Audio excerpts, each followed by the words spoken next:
కొత్త జిల్లాల ప్రాతిపదికగా జిల్లా పరిషత్లు ఏర్పాటు చేయాలని రాష్ట్ర ప్రభుత్వం నిర్ణయించింది. ఈ ఏడాది సెప్టెంబర్లో ప్రస్తుత జిల్లా పరిషత్ల పాలక వర్గాల కాలపరిమితి ముగుస్తుంది. ఈ నేపథ్యంలో కొత్త జిల్లాల ప్రాతిపదికగా జడ్పీలు ఏర్పాటు చేసిన తరువాతే ఎన్నికలకు వెళ్లాలని రాష్ట్ర ప్రభుత్వం భావిస్తుంది.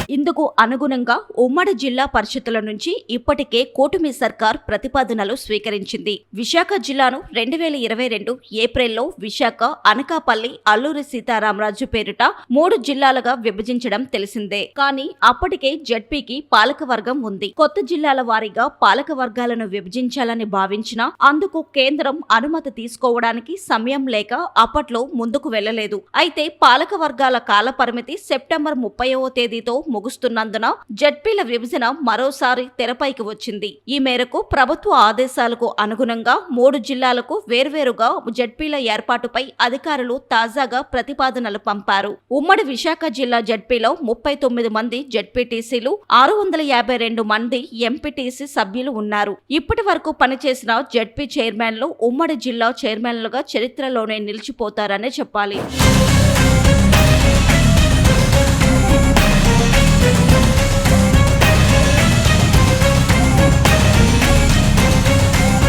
ప్రస్తుతం విశాఖ జిల్లా పరిషత్ పరిధిలో గల 3 జిల్లాల్లో 30 మండల పరిషత్ కార్యాలయాలు, 12 అతిథి గృహాలు, ఇతర ఆస్తులు ఉన్నాయి. మండలాలు, డివిజన్ కేంద్రాల్లో పంచాయతీరాజ్, ఇంజనీరింగ్, గ్రామీణ నీటి సరఫరా విభాగ కార్యాలయాలు, 259 ఉన్నత పాఠశాలలు ఉన్నాయి. జిల్లాల వారీగా చూస్తే విశాఖలో 4, అనకాపల్లిలో 24, ఏఎస్ఆర్ జిల్లాలో 11 మండలాలు ఉన్నాయి. విశాఖ జడ్పీ కార్యాలయంలో ప్రస్తుతం 70 మంది ఉద్యోగులు ఉన్నారు. వీరిని మండలాల సంఖ్యకు అనుగుణంగా 3 జిల్లాలకు కేటాయించేలా ప్రతిపాదనలలో పొందుపరిచారు. జడ్పీ కార్యాలయంలో మొత్తం 8 సెక్షన్లు ఉండగా వాటిలో 4ని అనకాపల్లికి, విశాఖ, అల్లూరు జిల్లాలకు చెరో 2 సెక్షన్లు కేటాయిస్తున్నారు.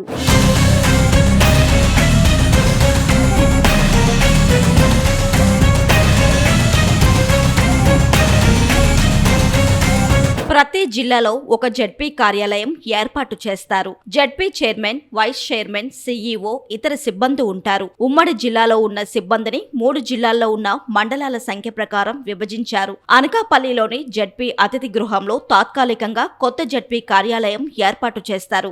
ఏఎస్ఆర్ జిల్లా కేంద్రంలో పాడేరులో జడ్పీకి కార్యాలయ కేటాయింపు బాధ్యతను జిల్లా కలెక్టర్ కి అప్పగించారు. విశాఖ జిల్లాలో ప్రస్తుతం ఉన్న కార్యాలయం పరిసరాల్లో ఉన్న ఆస్తుల పరిరక్షణ, పరిపాలన కోసం చైర్పర్సన్, సీఈఓ, కొంతమంది సిబ్బంది ఉంటారు. 3 జిల్లాలకు ఒకేసారి మీటింగ్ నిర్వహిస్తున్నందున సమయం చాలడం లేదని సభ్యులు ఎన్నోసార్లు ఆందోళన వ్యక్తం చేయడం తెలిసిందే. అలాగే ఏఎస్ఆర్ జిల్లా డిఎంఎండ్హెచ్ఓ తరచూ మీటింగ్ కి రావడం లేదని పెదబైలు జడ్పీటీసీ సభ్యుడు బొంజన్న బాబు, ఇతర సభ్యులు పలుమార్లు ధ్వజమెత్తడం తెలిసిందే. జిల్లా పరిషత్ల విభజన తరువాత సభ్యులు పూర్తి స్థాయిలో సమస్యలు చెప్పుకోవడానికి అవకాశం వస్తుందనే చెప్పాలి. విశాఖపట్నం జిల్లా పరిషత్ని 3 భాగాలుగా విభజించడానికి రంగం సిద్ధమవుతుంది. రాష్ట్ర ప్రభుత్వ ఆదేశాల మేరకు విశాఖపట్నం జిల్లా పరిషత్ అధికారులు ప్రతిపాదనలు రూపొందిస్తున్నారు. ప్రస్తుతం విశాఖపట్నం, అల్లూరు సీతారామరాజు జిల్లా, అనకాపల్లి జిల్లా 3 జిల్లాలకు కలిపి ఇక్కడ సర్వసభ్య సమావేశాలు విశాఖ జిల్లా పరిషత్లో జరుగుతుంటాయి. అయితే సభ్యులందరికీ తమకు ప్రజల సమస్యలు ప్రస్తావించడానికి సమయం చాలడం లేదని ప్రతి సమావేశంలోనూ తరచుగా ఆందోళన వ్యక్తం చేయడం మన అందరికీ తెలిసిందే. జిల్లా పరిషత్ చైర్పర్సన్ కూడా సమస్యల ప్రాధాన్యత వారీగా అందరికీ సమయం అయితే ఇస్తున్నారు. కాగా 2022లో విశాఖపట్నం జిల్లా 3 జిల్లాలుగా పరిపాలన సౌలభ్యం కోసం విభజించారు. దీంతో విశాఖపట్నం జిల్లా పరిషత్ కూడా త్వరలోనే 3 భాగాలుగా విభజనకు రంగం సిద్ధం అవుతుంది.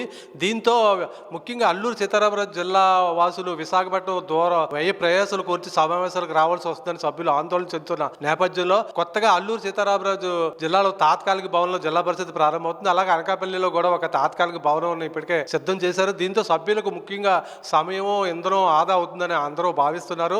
అలాగే 3 జిల్లాల వారీగా జిల్లా పరిషత్ల ఏర్పాటు వల్ల సభ్యులు కూడా సమస్యలను పూర్తి స్థాయిలో జిల్లా పరిషత్ చైర్మన్, సీఈఓ దృష్టికి తేడానికి సమయం దొరుకుతుందని భావిస్తున్నారు. వీడియో జర్నలిస్ట్ ప్రేమ్తో శ్రీనివాస్, VB7 టీవీ, విశాఖపట్నం.